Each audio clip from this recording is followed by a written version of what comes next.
Aaron Schneider, when you accepted your Oscar back in 2005, you paid tribute to the soldiers of World War II. And now with Greyhound, you're saluting the sailors. And the thing that struck me watching your film, this film, is the high level of authenticity in the film. I mean, I felt like I was on board that destroyer. How did you achieve that? Well, as you know, Tom Hanks and his producing partner, they have a long history in World War II production. Tom and his involvement of Saving Private Ryan, of course, and Band of Brothers in Pacific there at his own company. And they just sort of defined the state of the art in terms of, creating really authentic World War II production. So when I got handed the baton, I essentially just buried myself in research. I had enough time in pre-production that I could go online and just sort of take a deep dive into all the different aspects of World War II. And the film was based a lot on the analog workings of the destroyer. That was part of the drama, the actual effort it takes to find and hunt these U-boats was a lot of what the film was built on. So I wanted to make sure I understood it well enough to mine it dramatically. And it was really just about research. And I used a website called Zenfolio as I researched, and it allowed me to sort of collect YouTube links and images and upload them and cut and paste Wikipedia pieces of information, because I also knew that I didn't want the research to get wasted, right? Like it was going to come through me, and then that was it. So I put it into a format that once the crew started coming aboard, I could literally just forward them a link to this website, and it was categorized so they could dive into each aspect of the film that they were interested in or wanted to learn about. And in structuring it that way, it just sort of forced me to learn everything there was to learn. Well, what's so interesting, we talked about the Oscar you won, and that was for a short film, Two Soldiers. And the connections to Tom Hanks just keep coming, because it's like you watch Saving Private Ryan, which makes you think, I want to do a movie about World War II. You find the William Faulkner story. Right. And then, 5 years later, you're collecting an Oscar. Tom Hanks presents on those Oscars. Yeah. So then when he comes to you and says, hey, do you want to direct this movie that I wrote? I mean, what was your reaction? Well, it was total enthusiasm, obviously. And, it's one thing to get a screenplay that Tom Hanks is attached to. It's quite another thing to get a screenplay that he's written, right? And having made my short film, I started as a cinematographer and moved into directing by sort of pouring my life savings into a roll of the dice short film that ended up launching my career with that win. And so I kind of knew what it was like to have something that was all yours, that was something you were building for yourself, that was special in some way, because I'd been kind of writing this in the background as a cinematographer. And then when I saw Tom's name on the script, I thought, wow, what if that's what Tom's doing, right? What if, everybody thinks Tom's done it all, and you'd be almost right, but that we all have, dreams and ideas. And so when I went in to meet him, sure enough, as it turns out, it's something he was very passionate about, that he'd been working on in the background, thinking about doing for quite a long time. And so I knew it was going to be more than just a director-actor partnership. It was going to be, like a real fun, creative relationship. And that's the way it turned out. And as he put on different hats, first he was my boss. He hired me. Then he became the writer, and I was his boss to some degree.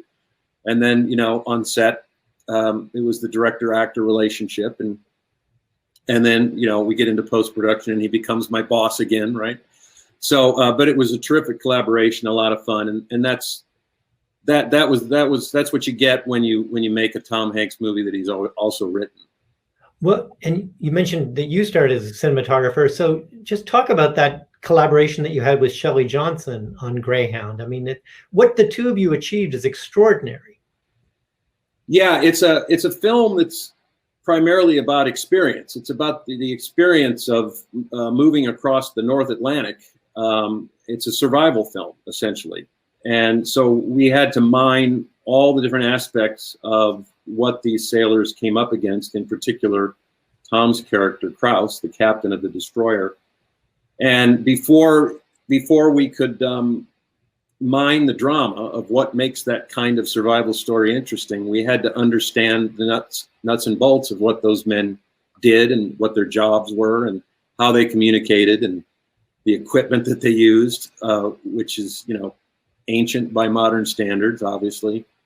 And so I asked Shelly, beyond just being a cinematographer, I asked him to really get involved in understanding how these ships work, so that when it came time to dramatize the things that mattered in this story, he understood them organically, right? And he was great. He just jumped in and turned himself into a bit of an expert as well. And so it made the conversations and the language a lot easier on set when it came to, like, how can we make one of the most dramatic turns in our opening act is a sneeze, right? How do you turn a sneeze into something dreadful and terrifying, right? In the middle of a U-boat chase. Well, first you have to establish the rhythm of the way communication moves from the bottom of the ship through the middle to the front and back again, and the rhythm that involved in that communication process.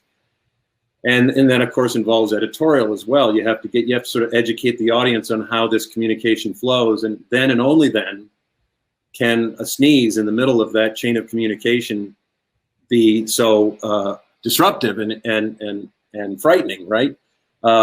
So, when you turn to a cinematographer and you say, here's the sneeze, you got to have a common language in terms of the big picture. And he was terrific with all that. So for me, actually, it was the pencil breaking. That was the Yeah. I love that you love the pencil breaking. It's funny. I threw that in actually on take 2. That was an idea I had after all of this unbelievable pressure and all these obstacles, tactical and life-threatening. I just thought there might be a little irony in the simple frustration of your pencil breaking to sort of reflect on everything he's been through. So I'm glad you kind of enjoyed that. Well, it's it's 90 minutes, edge of your seat. It's but did you have to cut were there scenes that you cut, or was it as filmed? Was there something you had to give up? You added the pencil. Did you have to take something out? Oh, no. In fact, Tom had seen this from the start as what he called the perfect 90-minute movie. Just a rip-roaring adventure that starts and finishes and never stops in between. And the script, I think, came in at about 92 or 3 pages. And we shot everything and we cut everything we shot. Obviously, you pace and you structure, but it's not a whole heck of a lot of what we shot isn't in the movie, if anything. Well, what is in the film, and it bookends it, is Tom Hanks in prayer, and it's sort of, I'm just curious, when you're sort of behind that camera and looking at this actor do what he sort of does that's won him 2 Academy Awards, what's that like for you to see somebody at the top of their game? Yeah, the challenge in this film was that, on the ground, technically speaking, on the ground, the main challenge of the film from a directorial standpoint was that I had to help Tom build a performance. Tom was the point of view and the way into everything the audience was going to experience. And I had to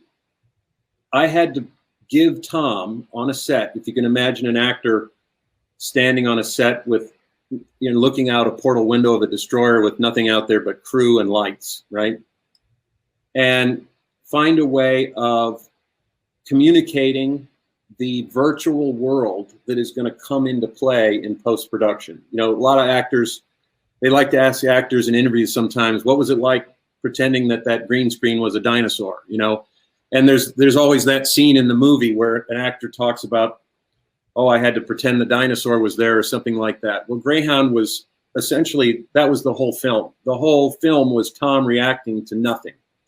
And so my job was to put together that virtual world surrounding him, find a way of setting it up on a day-to-day basis in an efficient way, and then give Tom's imagination everything he needed to build that virtual performance in his head, right? So that when I got into the editing room months later and started cutting to everything he's responding to, it matched up. That what Tom created for himself in terms of his emotional journey through the film and his reaction to everything around him, marries up with the visual effects and comes together as a whole to create something exciting for the audience.